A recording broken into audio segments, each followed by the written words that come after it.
Good evening, everyone. Welcome to the June 11th Lebanon Board of Works meeting.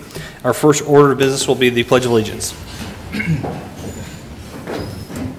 pledge allegiance to the flag of the United States of America and to the republic for which it stands, one nation, under God, indivisible, with liberty and justice for all. All right, we'll move on to the roll call of members. Clerk will call the roll. Mayor Gentry. Present. Jane Taylor. Present. Bill Stoner. Present. Dick Robertson. Present. And Alan Milburn. Present. All right. Thank you everyone for being here. Next, we'll move on to the approval of the minutes from our previous May meeting. This was May 29th. Any edits, revisions, changes to the minutes? No. Okay, would entertain a motion to approve. Make a motion we approve the minutes. We have a motion to approve and a second. That was Dick. All those in favor say aye. Aye. Those opposed? All right, minutes are approved. All right, now move on to department head reports. First up is Deputy Chief, Police Chief Bailey.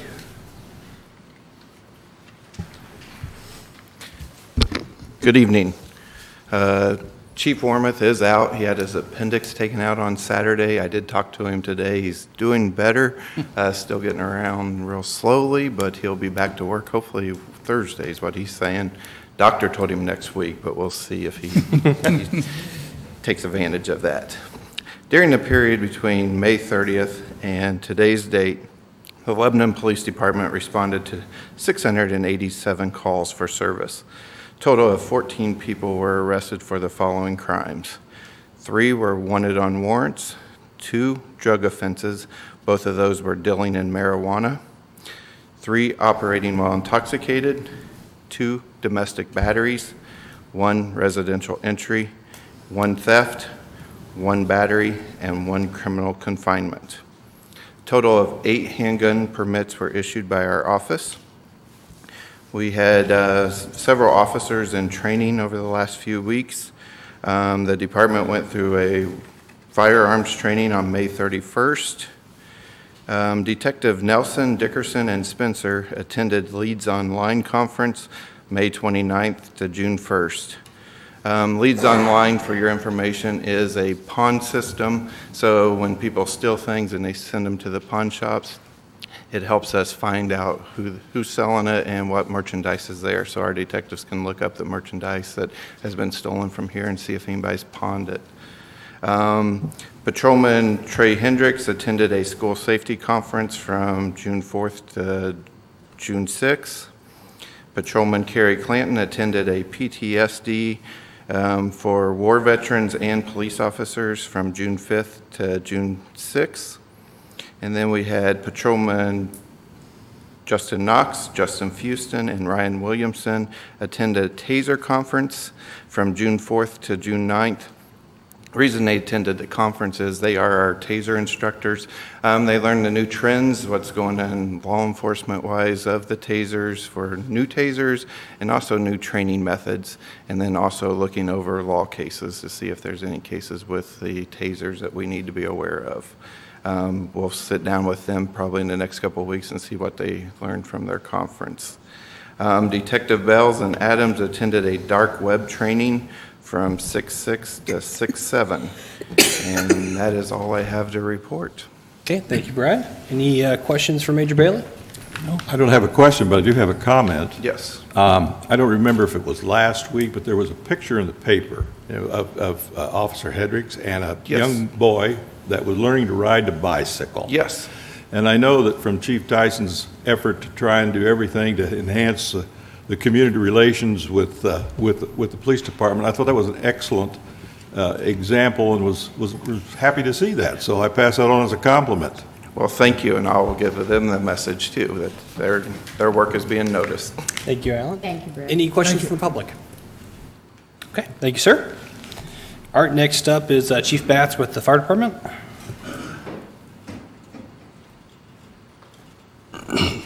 Good evening, everyone. Since the last Board of Works meeting, Lebanon Fire has made 148 emergency calls of service, logged 166 training hours, performed 11 commercial inspections, installed 1 car seat, and participated in 2 public education events. On June 4th through 8th, firefighter Jason Adams attended extreme industrial fire hazard training in College, Texas. Training focused on petroleum-based fires relating to storage, pipeline, and transport.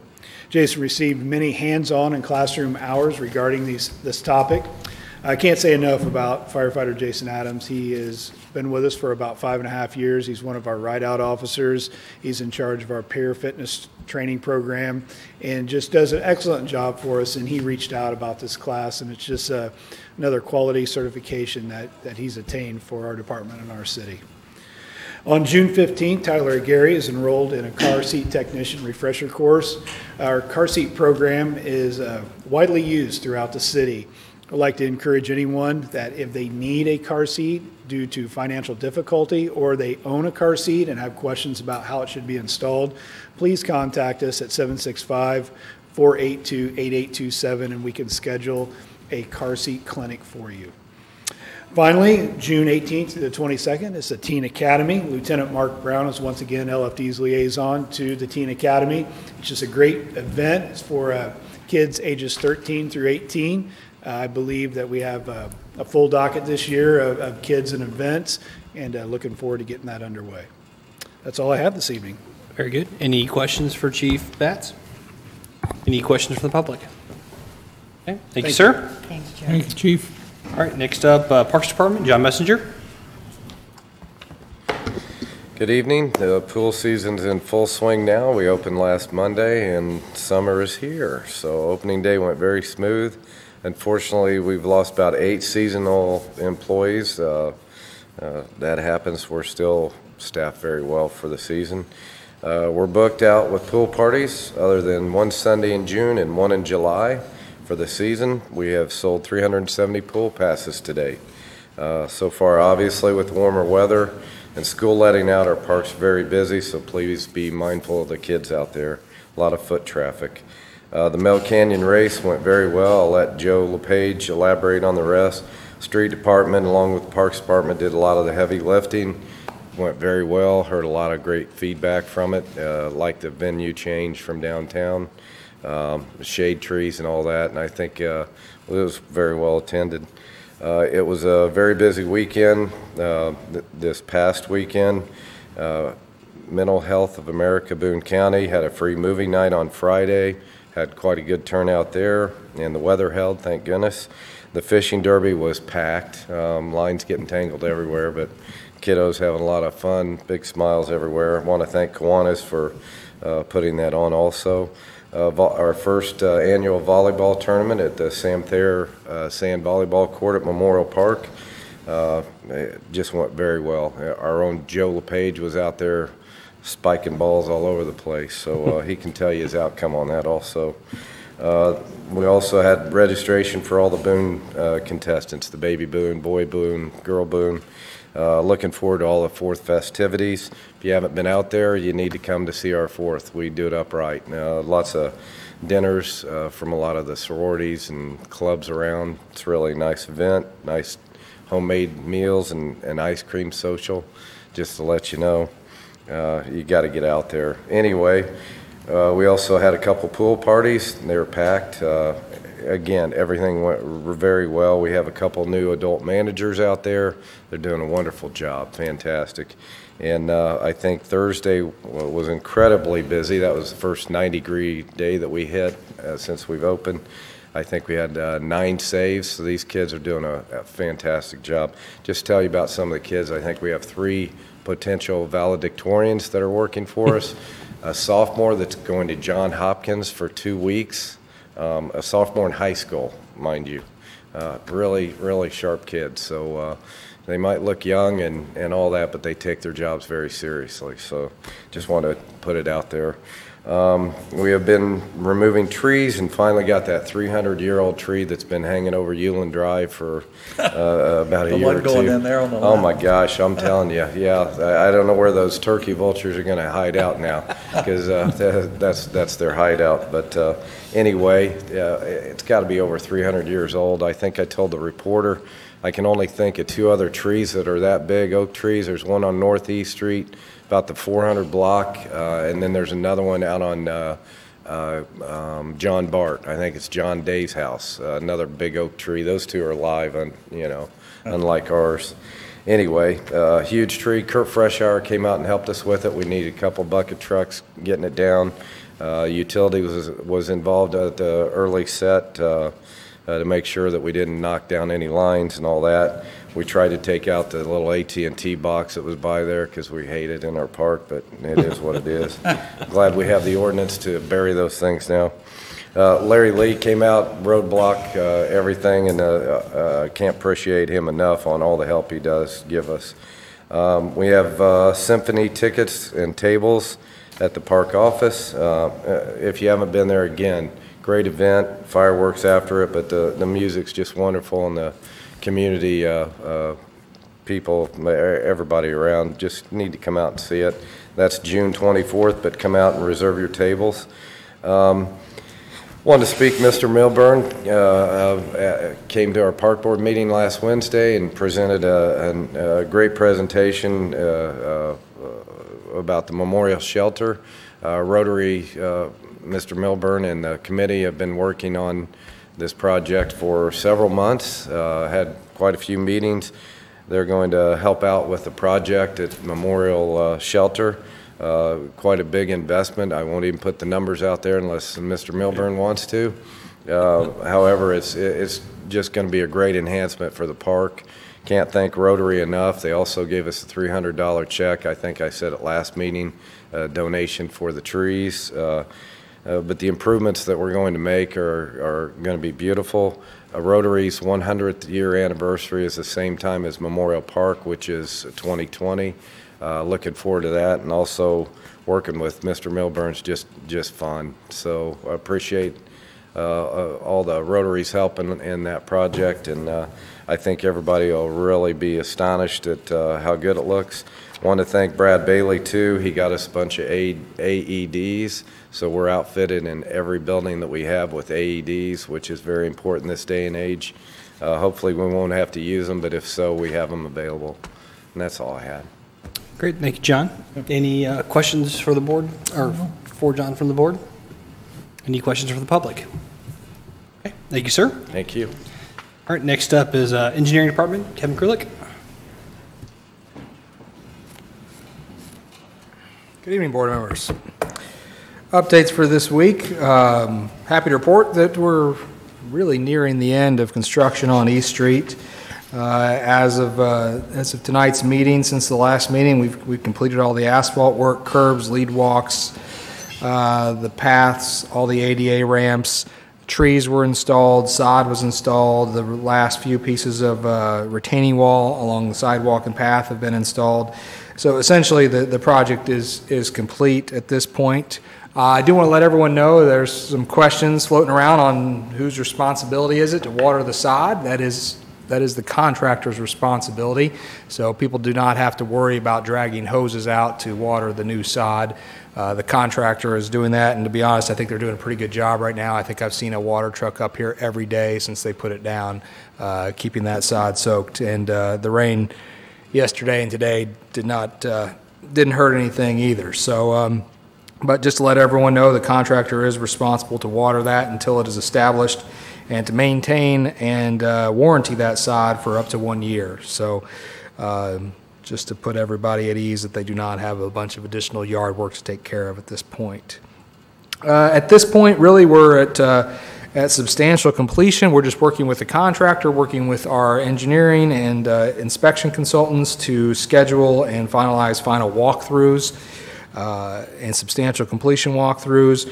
We're working on final invoices and final change orders just to zero out all the unused items in the contract and take care of any loose ends that might be out there. So we'll look to have that hopefully wrapped up before we meet once again. I'm told those final closeout documents should be ready this week. And we're just pushing forward for a 90-day final completion. There's a little bit of work left on Busby Street. I want to thank Larry and the street department. They've been hard at work the last couple days removing the curbs there. Working with the utilities department, we're going to put some new curbs on Busby. The curbs on Busby were just in such bad shape, and the contract really only required patching of those curbs. So we're going to we've chipped out all the old curb, and we got that cleaned up, and we're going to try to pour new curbs there. And that will be covered underneath the contract expenses that are part of Lebanon Utilities contract. So no additional expense to the city on that one. So the plan right now for Busby Street is to mill that on Wednesday, curbs on Friday and or Saturday, and then asphalt next week. And all the real construction, as opposed to just the final punch list items, will be complete at that point on the project. Looking at the Northern Interchange, the new feasibility study, no real updates since the last meeting. That project continues to be in NDOT's hands. We're awaiting comments from them. We've got some preliminary comments back. We're waiting for a few other departments to weigh in. We're expecting those this week. And then as soon as we have those, we can incorporate that. We'll turn around and be ready to host a final public meeting or public presentation, most likely at a regularly scheduled board meeting where we can present the findings of that study to the public. And we'll make sure we get proper notice and information out there so everyone that has got interest can attend that. Jamison Street Bridge, again, that project is complete. No new news there, with the exception of that we will be milling the intersection of Busby and Jamison this week in anticipation of paving that in the coming weeks. We'll try to pave that when we do the Busby Street paving.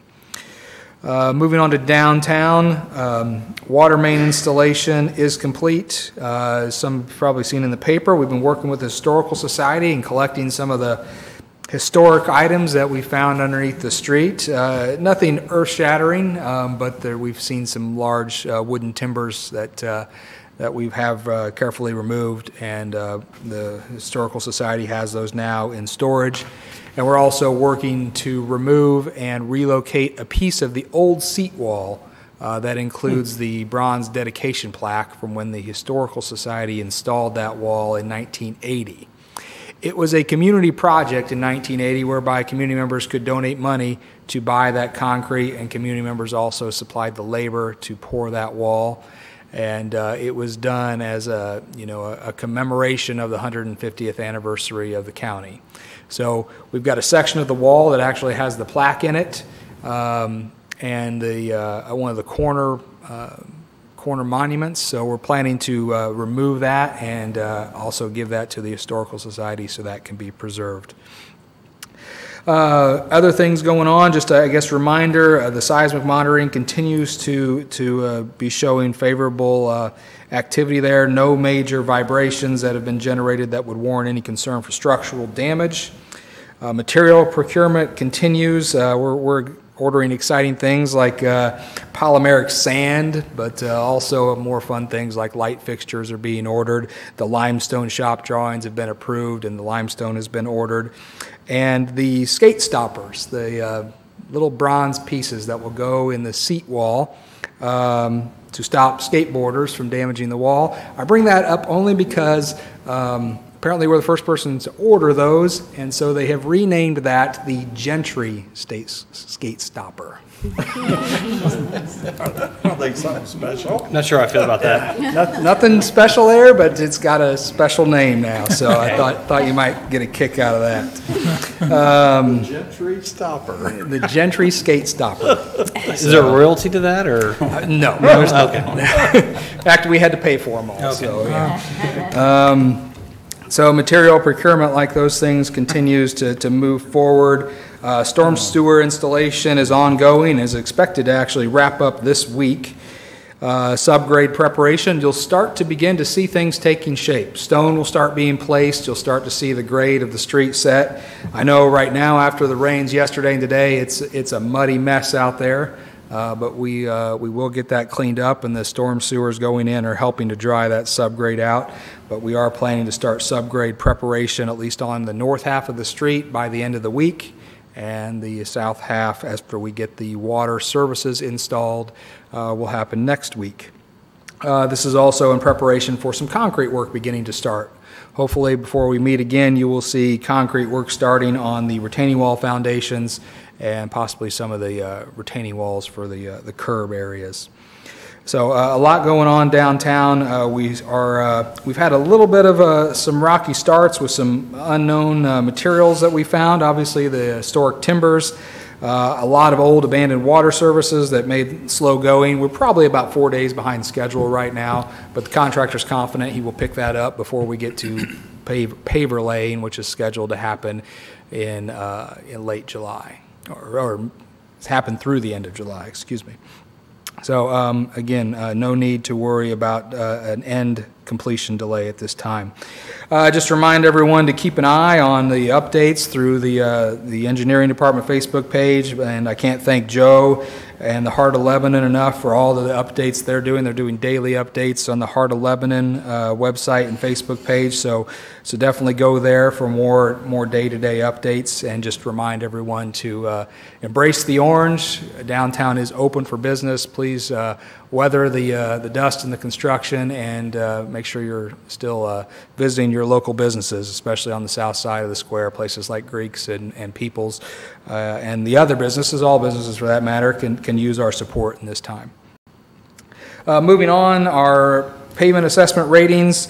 I've been told by our consultants, USI, that study should arrive sometime this week, and obviously we'll use that to continue to make department decisions related to bidding and construction practices for the rest of the year on street resurfacing. Indianapolis Avenue Phase 2, work continues there. No real updates. We're just slowly but steadily moving along on the property acquisition timeline. We have an August deadline to secure all right-of-way, and we're on schedule to do that. Remind everyone that is for a January bidding for construction in the spring of next year. Grant Street, again, no real update there. Just a shout out to all of our consultant friends that we have a $3.7 million project there with an expected federal grant of $2.1 million, and we are currently in the process of an RFP for engineering services, or RFQ, I assume actually is the more appropriate word, that will close out on June 19th. So we look forward to reading those proposals for engineering services and moving that project forward. And that's all I have. Okay, thank you, Kevin. Any questions from the board? Yep. Yeah, Kevin, I had a follow-up. You mentioned the contractor's responsible for watering the sod. Yes. What about the trees that are planted there? I noticed that there was like 3 or 4 trees that still had exposed burlap. Yep. No dirt or mulch or anything. They were looking a little sick last week. Now, the rains obviously are going to help. Yeah. But from the standpoint of that particular item on trees, is that the contractor? That is the contractor, and the trees are also under a 1-year warranty. And I made the same notice that you did, and called them about 2 days after they'd went down, wondered why they had still not removed the burlap. Contractor explained to me that is their common practice, that they don't want to remove the ropes or the burlap for a couple of weeks. They want to make sure if the tree settles that they've got those the burlap and the ropes are still in place so that they can adjust and straighten the tree if it goes through any settling. And after about 3 weeks, they will come back and cut the ropes off and mulch all the trees. But yes, it's got good water from the rain, but I will say, if you're out there the right time of day, they've had a water truck there daily watering all the sod, and of course they're getting the trees at the same time. Thank you. Mm-hmm. Any other questions from the board? Any questions from the public? Okay, thank you, Kevin. Thank you. All right, next up, Planning Department. Oh, there he is. Ben? Good evening, board members. Planning Department operations over the last couple of weeks. We are definitely in our summertime swing. 50 building inspections were performed over the last couple of weeks, so very busy there. An additional 26 permits issued, including 1 industrial foundation release going out in the industrial park, so that's good news. Code enforcement operations, Makeda wasn't around a couple weeks ago, so this is actually the last month, but again, very busy with trash and debris, grass and weeds, and still hitting all the vehicle and parking violations. We did also recently get a new hearing officer appointed, so we are handling a couple of unsafe structure complaints right now, and I'm working our way through those. So we'll have a number of those that are moving forward over the next month or two. In terms of special projects, comprehensive plan does continue to move forward.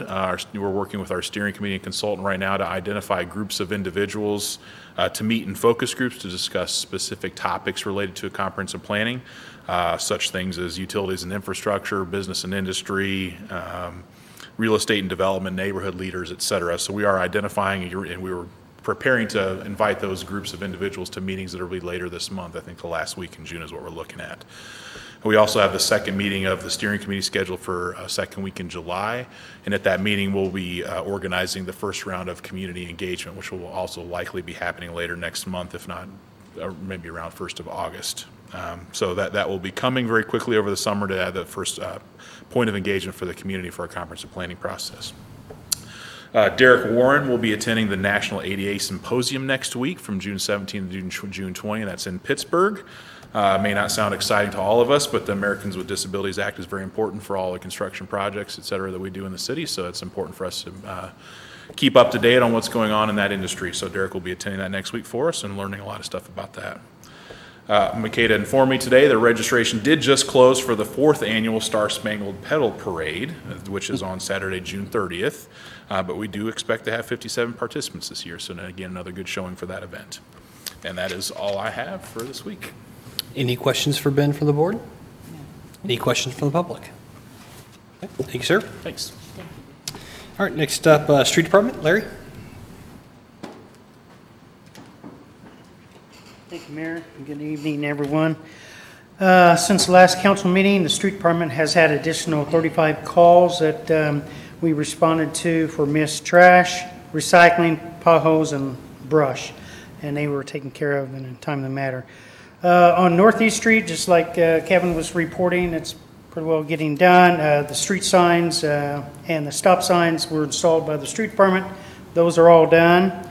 And waiting for Atlas to get their contractor to put the no parking signs up and the speed limit signs. Even though there's no speed limit signs on that East Street project, it's still 30 miles an hour. Paving will begin soon, just like Kevin mentioned on Busby Street. We were busy last Thursday and Friday and finished up today on the curb removal, and hopefully get that street ground up and paved. And then the PASER program, it's, like Kevin said, it's going to be hopefully done this week, and Kevin and I and the mayor will get together and try to get the community crossings together and see more paving get started here. Street Department continues to pick up a lot of limbs that called in over the weekend. We've had some rain and some wind. We had a few large limbs come down. We got those taken care of also. That's all I've got. Thank you, Larry. Any questions from the board? No. Any questions from the public? Okay, thank you, sir. Thank you. All right, next up, communications and community development. Joe Page. Good evening, everyone. I'd like to start off my report with a big thank you. As John alluded to in his parks report, the Mill Canyon Race was happening on the first weekend of June. Pretty big footprint on the downtown area for a while and out of the parks this year. Want to thank the Parks Department for kind of laying the foundation for us. They moved all the trash receptacles and all the bleachers into proper locations around that half-mile track, and so a lot of ground was covered by them, and helped kind of make our job easier in picking up all the race barriers by taking the burden of the pedestrian barriers off of our plate. So they were willing to take those away, and with the help of the street department, we're able to take that off our plate. And so also want to thank the street department for helping us pull all the barriers that you saw, the red and white, very heavy, 2 semi-trailers full, barriers and putting those into place. And so a big thank you to the street and parks departments. Just fantastic job by those volunteers and the ones that we had as well for the race event. Also coming up on Thursday of this month is Absent Issues. It returns for June. It took a little hiatus thanks to the election in May, but we're going to be at People's for lunch, 11:30 to roughly 1 o'clock. And we'll be talking anything that folks would like to talk about. You can come down and speak to some city employees and department heads as well. Again, that's Thursday, June 14th. We'll open the doors and get things going around 11:30 a.m., wrapping up at 1 p.m. Free food and also non-alcoholic beverages. And also you can bring your questions, have conversations, mix and mingle. Also coming up on Friday is our Lebanon City Market. The fruits and veggies are really starting to pop out of the ground, and so we're getting, we had our highest vendor turnout of the year so far, and we've had 4 more vendors today reach out and say they have some things to sell as well. And so I would like to thank and not name a couple city employees. One who he and his family have eaten at our market, which they have food that's ready to eat. I think four straight Fridays they've partaken of the barbecue that they have down there. Another city employee has, I think, purchased something from each one of our vendors, even in the times that he's there. So big thank you to a couple city employees that are helping to invest in that market and the artisans that are there as well. Again, that's every Friday. We're from 4 p.m. to 7 p.m., just right over my shoulder here. We say it's under the big red roof, but it's the Lebanon Downtown Co-working Development property, and some will know it as the former Estes or former Kincaid Auto property. And so having a lot of fun doing that in the market. We have catenary lighting that's in there. Rain or shine, we're there. It was fantastic last week. It was pretty hot, 90-degree day. Kind of worried about what that would feel like underneath the awning. It's 35 feet wide, 134 feet long, and so not only was it shady, but there was kind of a light breeze moving in there, and so you can see the looks on potential shoppers' faces when they walk underneath, and oh, there's a breeze here, and there's shade, and they can peruse as long as they like, and so that's a great asset to have for a market. It's something that our vendors like because no other market offers that. Finally, our newsletter coming up will be released on July 1st. If you have anything that you'd like publicized free of charge, just send an email to info@lebanon.in.gov. We'll get your event on there. All the 4th of July stuff is on there, and probably missing a couple things, but we'll get that updated. But you can send an email there and get your event publicized. So that's coming up on July 1st. Okay, thank you, Joe. Any questions for Joe? I got one. Joe, I was at the races on Sunday, and I don't know who the starter is, but he was very entertaining. The starter of the flag bearer, the starter for the races. Yeah, that's actually, his name is Jason Burgess. Jay Burgess is on the board of Sierra, but Jason Burgess works for a graphics company. He actually designed the Mel Kenyon Classic logo with the go-kart or the midget car and very intricate. But he really got into it, didn't he? Yeah, especially really with the got checkered into flag. Man, he had 2 flags going. He was waving. He was worth the price of admission. Jumping up and down. I thought, yep, oh man, absolutely. Yeah, a lot of fun. I thought it was very entertaining. The race was very good. Yeah, I thought it was very good. High speeds, the racers really liked it because it felt like a true. They said it felt like a true oval track, true IndyCar race because there was actual drafting. So there were a lot of passing for the spectators. That was exciting. For the drivers, it wasn't one of those races where whoever starts in the lead is going to end in the lead. There were a lot of times where it changed hands a number of times, and so that's what you really want to see, high speeds. They were hoping to get triple digits, but the highest they got was around 89, so something to shoot for in future years if it returns to the park. So, how was I know that was a point of discussion with them about, normally they like to be on streets. It's kind of what this circuit does. I mean, how was the feedback from them in the park versus the downtown? They were torn because, going into it before racing, it was, we really like the street races, and then, wanting to be downtown was kind of their hallmark goal. This was before taking on the track, and then after it was over, it was, I just don't know how it could go downtown because the speeds are so high. And so there'll be some decisions to be had. One thing that we know for certain is that if it is going to be at the park, it needs to be a different time of their season, their race season, to be clear of when our pool is open. So, and of course, John will echo this as well, but having the race before the pool opens or after the pool closes, so it's not limiting any season passes, those that have season passes or shelters rented, things like that. So that'll be a thing to talk through, but if it's going to return to the park, that'll need to change. Yeah, that was the only negative feedback I heard about that. So compared to when people were mad about the 39. So it was nice that you could walk around, you could find you a shade tree and stand there and watch. It was pretty good. Yeah. Okay. Any other questions from the board for Joe? No. Any questions from the public? Okay, thank you, sir. All right, next up is Stormwater Department. Dave?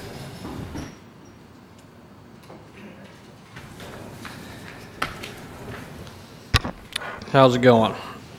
See, we've received 8 calls since our last meeting, mostly water, and easement stuff we can't really take care of, but we try. We'd keep up our weekly inspections, especially after the big rain events, like over the weekend. We have repaired 3 more catch basins since our last meeting. We got a couple more we're working on, or in the works, and we just continue to clean out the catch basins and whenever we can. That's all I got. I will say I had a chance to check out East Street after the rain we were getting on Sunday, and I thought it handled everything extremely well. So Yeah. much better improved. Didn't look like So- there was any water standing in the yeah, intersections either, so that's Yeah, good. so compared to what it used to be, I mean, I know it was a pain to go through that process, but it is working Yeah. from the stormwater perspective and Yeah, of it course helps the replace side mains. streets as well. So, Yeah. yeah. Any questions for Dave from the board? Any questions from the public? Okay, thank you, sir. Thank you. All right, that concludes department head reports. We'll move on to old business. I don't have anything on my agenda. Is there anything from anyone else? Okay, with that, move on to new business. The only item I have here is the downtown construction inspection contract approval. Kevin, are you going to speak to this? Yeah, this is a unique one. Basically, this is a bit of a housekeeping item. We executed this contract a little while back, and we got our first pay application, and then as Tanya Thayer, clerk treasurer, noted that she didn't have any record of the contract ever being approved. Well, went back through minutes, went back through meeting agendas, and went back through some of the discussion. So I think this was approved, but it was kind of under the auspices, and the motion kind of read like the downtown contract, downtown bidding, and all associated and related agreements that must be executed for the execution of the downtown.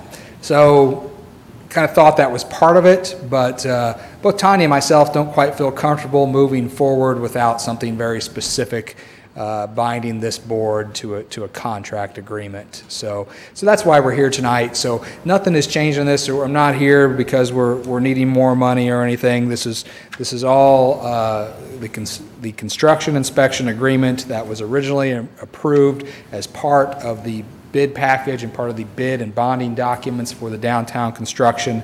But we would just feel better, especially if we ever got audited, knowing that we've got a specific action that we can point to in the minutes from this body approving this contract.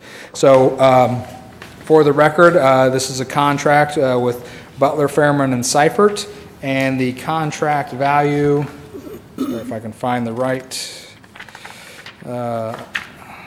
page here.